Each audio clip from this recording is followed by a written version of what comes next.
Shalom, shalom, peuple de Dieu, que le Seigneur vous bénisse.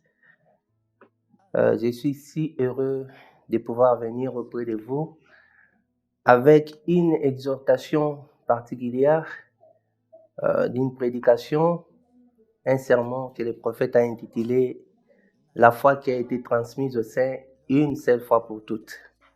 Ceci a été prêché le 29/11/1953.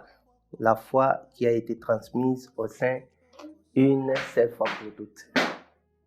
Alors, avant d'arriver là, j'aimerais faire un mot de prière et puis entrer en matière. Éternel Dieu Tout-Puissant, Créateur des cieux et de la terre, je viens en devant de toi, Seigneur, pour pouvoir livrer, Seigneur, ces quelques minutes entre tes saintes mains. Oh Dieu, tu as mis, Seigneur, un poids sur mon cœur de pouvoir parler de ta parole de gloire, vu que le monde actuel est en train de sombrer, j'écris, dans le péché, mais toi, tu n'as jamais manqué de témoins de Tout-Puissant. C'est pour cela tu m'as envoyé, Seigneur, auprès de tes fils, afin que je puisse, oh Dieu, leur révéler, Seigneur Dieu de gloire, ta volonté parfaite, Père Céleste. Sois notre Dieu, Jésus-Christ, du début jusqu'à la fin, Seigneur Dieu Tout-Puissant, de cette exhortation. Je crois, Seigneur Dieu de gloire, que toi, tu es le Dieu qui touche les cœurs et c'est toi qui sauves, c'est toi notre Rédempteur. Tu envoies un message, Seigneur Dieu de gloire, et tu as déjà un peuple, Seigneur Dieu Tout-Puissant, pour pouvoir, oh Dieu, prendre cette parole en compte, Dieu de gloire. Bénis, Seigneur, ton peuple qui va pouvoir nous suivre. Bénis aussi Israël, ton peuple, au nom du Seigneur Jésus-Christ. Nous n'abandonnons pas, nous n'oublions pas aussi, Seigneur Dieu Tout-Puissant, tous les services, Seigneur Dieu de gloire, des ingénieurs qui ont pu faire, Seigneur Dieu de gloire, que nous puissions tenir, Seigneur, cette prédication, Dieu de gloire, sous les projecteurs, Seigneur Dieu Tout-Puissant, tous leurs efforts, Dieu de gloire, bénis-les, au nom du Seigneur Jésus-Christ. Amen. Bien-aimés, la foi qui a été transmise au sein une seule fois pour toutes. Il y a juste une seule foi qui a été transmise, pas deux fois, juste une seule fois. Et cette foi-là ne doit pas être une foi intellectuelle, elle ne doit pas être une foi scientifique ou une foi que quelqu'un s'est juste fabriqué quelque part et puis apporter cela au peuple de Dieu. Non. Il y a une foi qui a été transmise au sein et c'est à cette foi-là que nous devons rentrer. Avant d'entrer en matière, je voudrais que nous puissions lire le passage de l'Écriture qui a été aussi lu, bien sûr, par les prophètes de l'âge. Nous allons lire dans les livres de Jude ensemble. Si vous avez aussi une Bible à la maison, vous pouvez aussi les faire au bureau, partout où vous pouvez être. Nous allons lire dans les livres de Jude, le premier chapitre, à partir du premier verset là. Jude, esclave de Jésus-Christ et frère de Jacques, aux appelés, bien-aimés en Dieu le Père et conservés en Jésus-Christ, que la miséricorde et la paix et l'amour vous soient multipliés. Bien-aimés, quand j'usais de toute diligence pour vous écrire de notre commun salut, je me suis trouvé dans la nécessité de vous écrire afin de vous exhorter à combattre pour la foi qui a été une fois enseignée au sein, car certains hommes se sont glissés parmi les fidèles, inscrits jadis à l'avance pour ce jugement, des impies qui changent la grâce de notre Dieu en dissolution et qui renient notre seul Maître et Seigneur, Jésus-Christ. Ici, c'est Jude qui est en train d'exhorter le peuple de Dieu à pouvoir combattre pour la foi qui a été transmise au sein une seule fois pour toutes. Vous allez remarquer que la version que j'ai lue, c'est la version Darby. Quand nous partons dans Louis II, il dit « Je vous exhorte afin de combattre pour la foi qui a été transmise au sein une seule fois pour toutes. » Quand on parle de la foi, on parle de la doctrine, on parle des consignes ainsi que les commandements du Seigneur Jésus-Christ.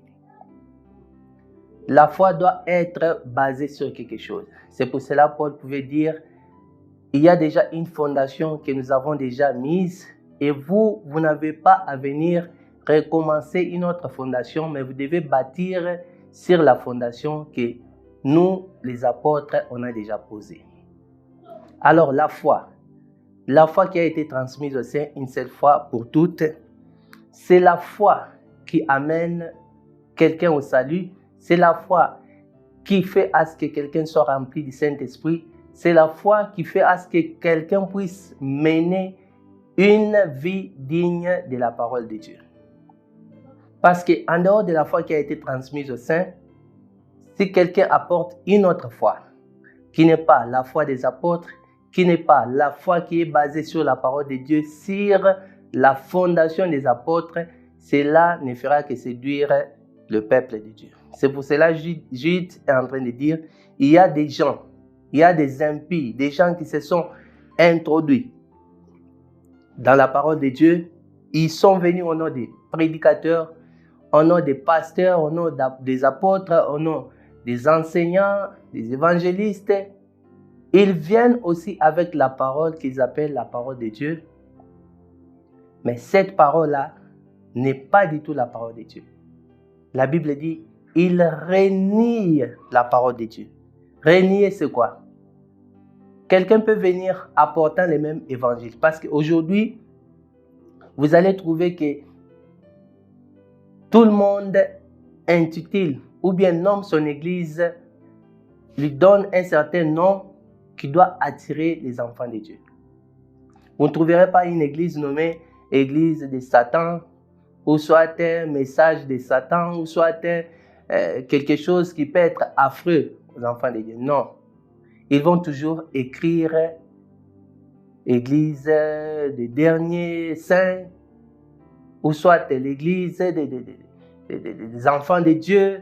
Vous-même, vous savez tous ces titres-là. Assemblée des saints. Il n'y a personne qui viendra avec un nom qui va faire peur aux enfants de Dieu. Alors, comment est-ce que ces gens-là renient la parole de Dieu tant qu'ils viennent au nom du Seigneur Jésus-Christ? Il y a une prophétie dans Isaïe. Isaïe, le prophète, avait vu cela depuis l'ancien temps. Il y a eu des femmes qui avaient saisi un seul homme. Ils ont dit à cet homme-là, nous-mêmes, on va s'acheter nos propres habits. On va se nourrir. Nous-mêmes, on va faire tout. Mais toi, fais-nous porter seulement ton nom. C'était une prophétie du prophète Isaïe qui montrait que parce qu'une femme dans la Bible, c'est une église.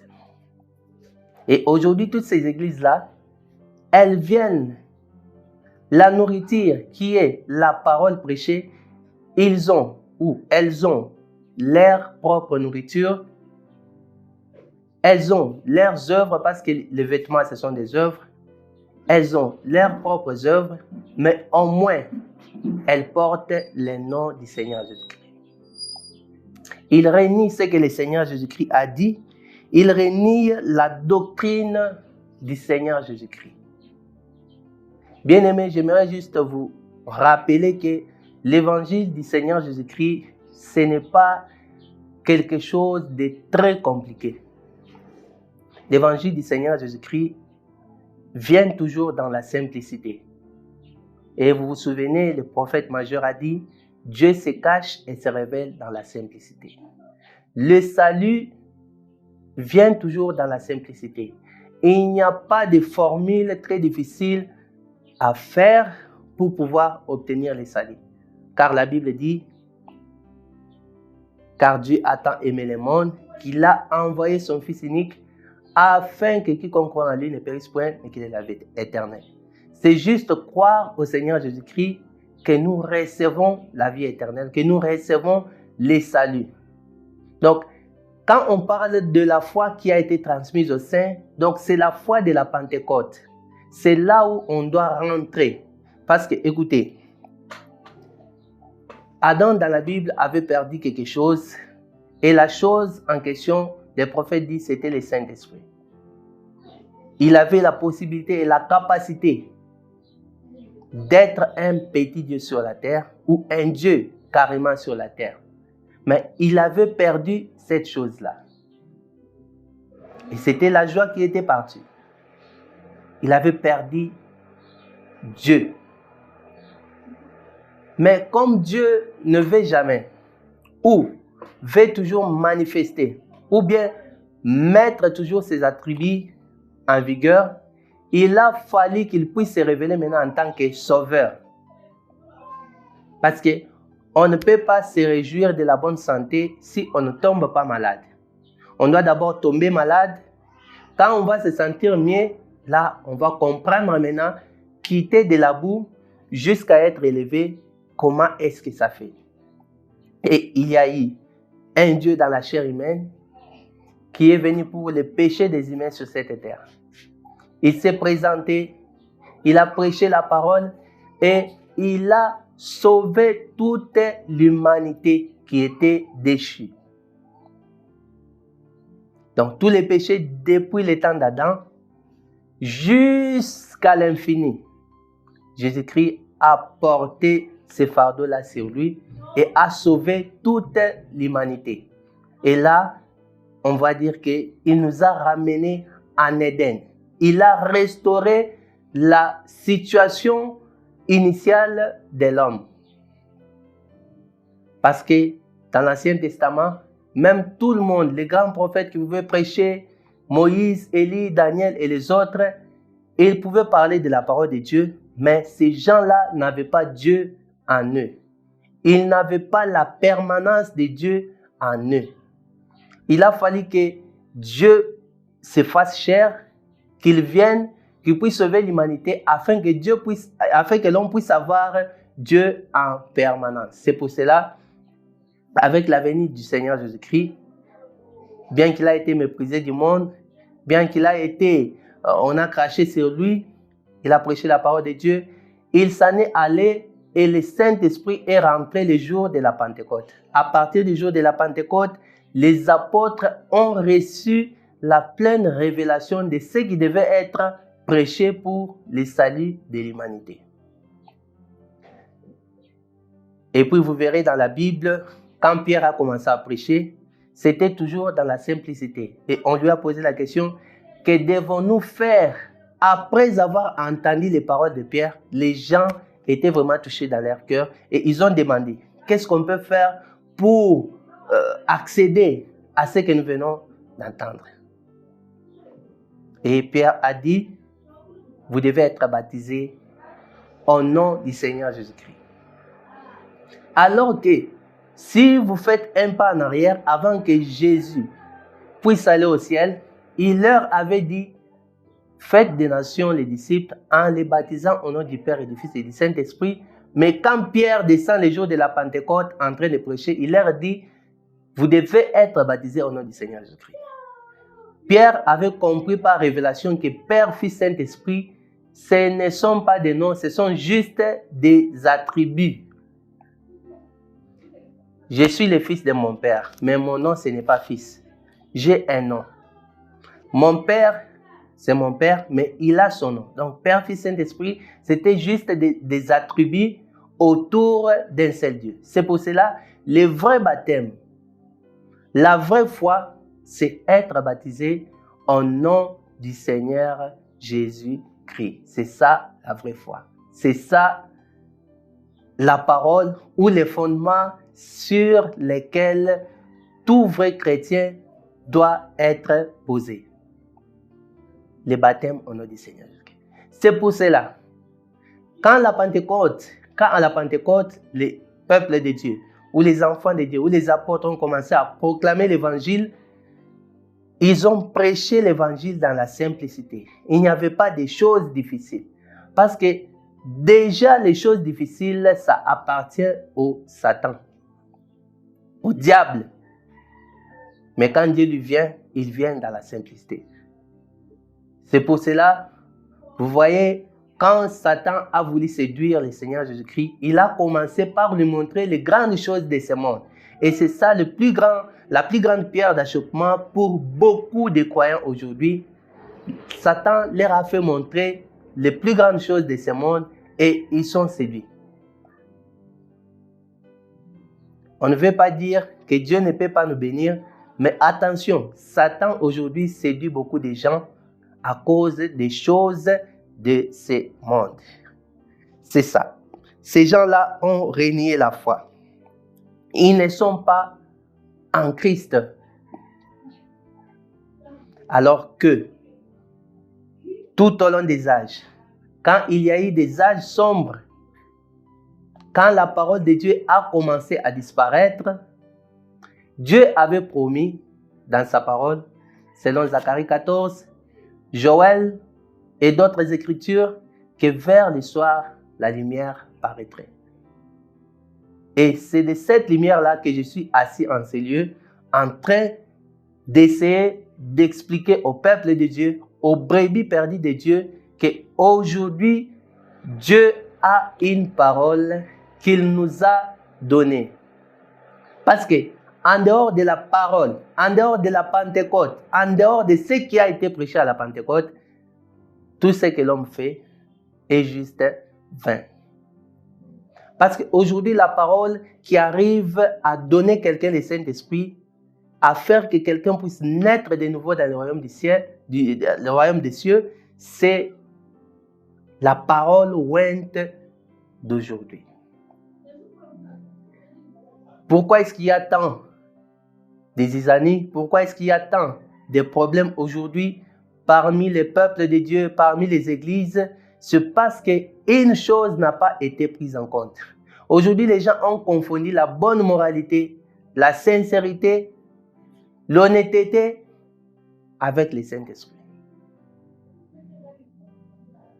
Alors que ce sont des choses qui sont très, très différentes. Frère Branham dit, Jacob était une personne, Ésaü, c'était une personne de sincère, une personne qui travaillait beaucoup, une personne qui s'est donné beaucoup à ce qu'il devait faire, à sa mission. Mais les droits d'aînesse, il n'accordait pas l'importance à cela. Alors que celui qui semblait être distrait à côté de sa mère, lui, ses yeux étaient sur les droits d'aînesse. Alors que les droits d'aînesse aujourd'hui, c'est le Saint-Esprit. Et aujourd'hui, le Saint-Esprit est abandonné. Les gens ont bouté le Saint-Esprit en dehors de leur tabernacle. Alors que Zacharie 14, Malachie 4 est venu pour nous ramener à la foi de la Pentecôte. Quand les dénominationnels avaient chassé le Saint-Esprit, le message est venu pour ramener le Saint-Esprit à l'Église. Frère Branham dit dans cette prédication, la foi qui a été transmise aux saints, une seule fois pour toutes,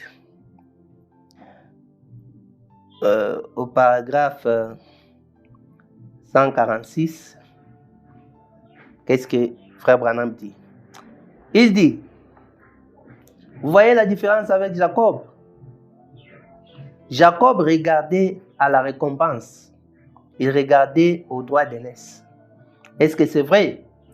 Un vrai type aujourd'hui. Quelqu'un peut dire, bon, vous savez, c'est un bon monsieur. Il part à l'église et chaque dimanche, il est là. Il prie beaucoup à l'église. Il appartient à une très belle église de la ville.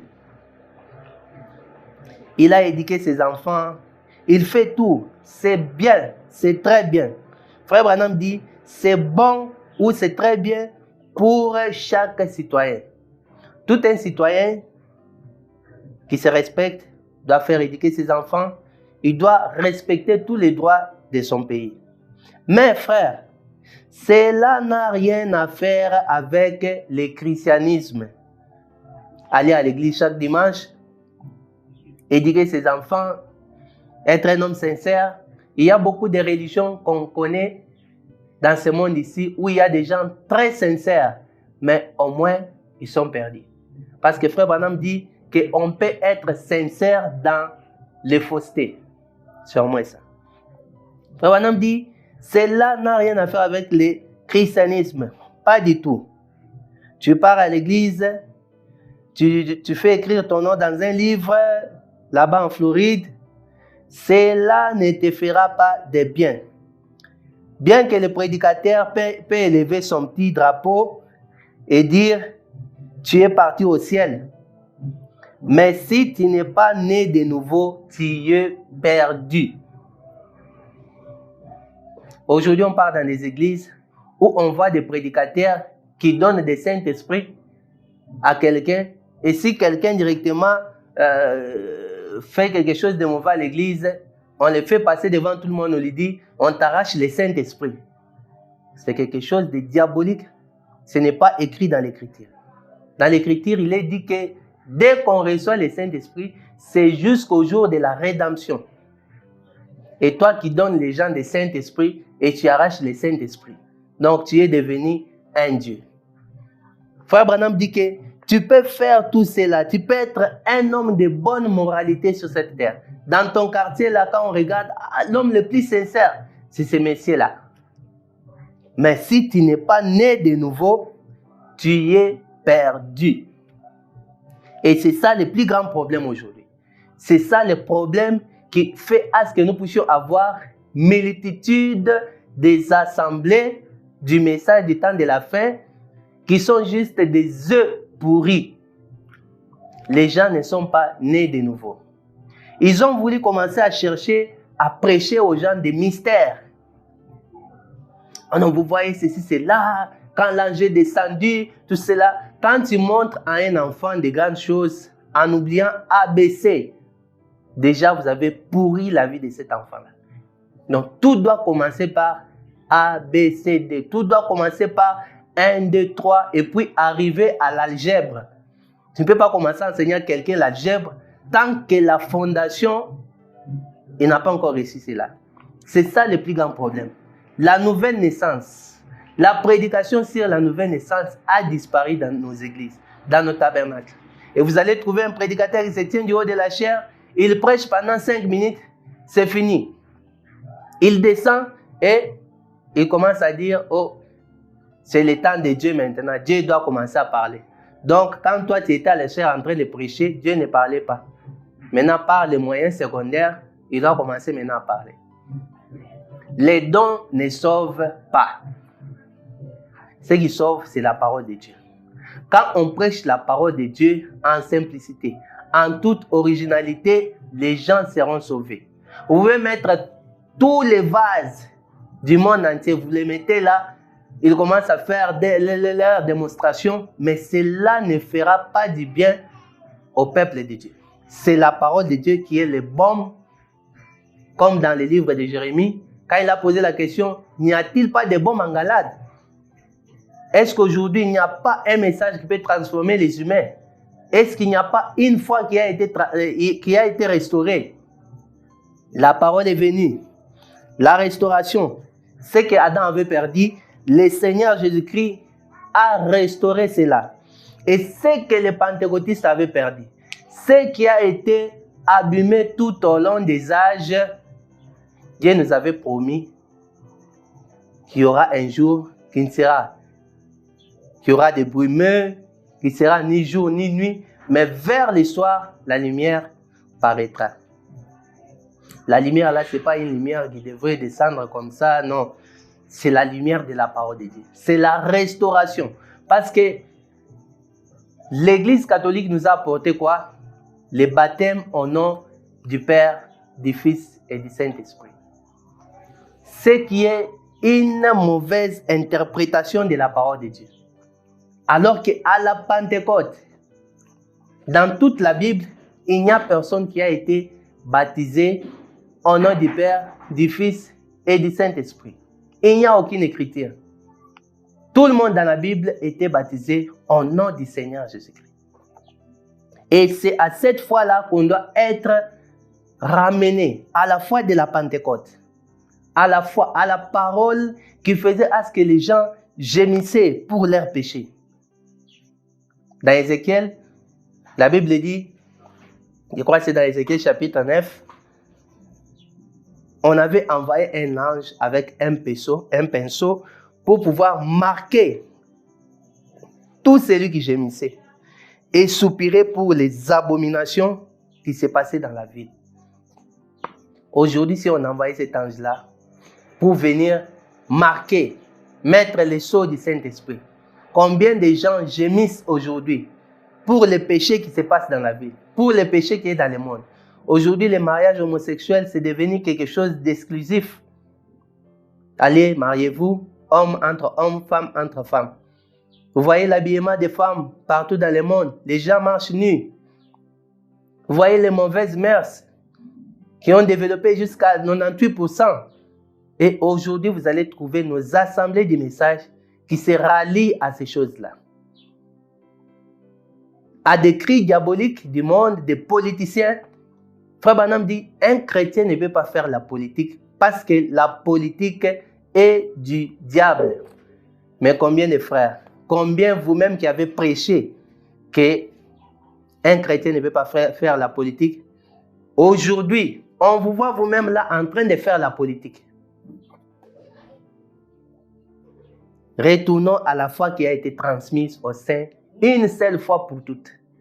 Quand le message est arrivé en RDC, il y avait une seule foi, une seule doctrine. Mais d'où sont venues toutes les doctrines que nous voyons aujourd'hui? Et aujourd'hui, quand tu arrives là-bas, tu vas même demander une aide quelque part. Qu'est-ce que tu crois? Est-ce que tu crois qu'il est déjà venu? Est-ce que tu crois que c'est révélé? Est-ce que tu crois que ce n'est pas révélé? Est-ce que tu crois que ceci, c'est là? C'est le diable qui est venu pour embrouiller le peuple de Dieu. Mais peuple de Dieu, sachez qu'il y a une seule foi, un seul baptême, un seul Dieu, un seul Seigneur qui est venu pour nous sauver. Et en ces temps de la fin, il nous a envoyé un message, un seul message, pas deux messages, un seul message, un seul prophète majeur. Il nous a dit, sortez du milieu d'eux. Et aujourd'hui, les gens ont peur de parler de ces messages de leur, de parler du prophète William Marron Branham, de parler de ce que Dieu a fait aujourd'hui. Qu'est-ce que Dieu a fait aujourd'hui? Il a accompli les paroles que Zacharie en tant que prophète avait vu des milliers d'années et d'autres prophètes avaient vu aussi des milliers d'années. Malachie avait vu des milliers d'années. Dieu a accompli toutes ces prophéties-là aujourd'hui.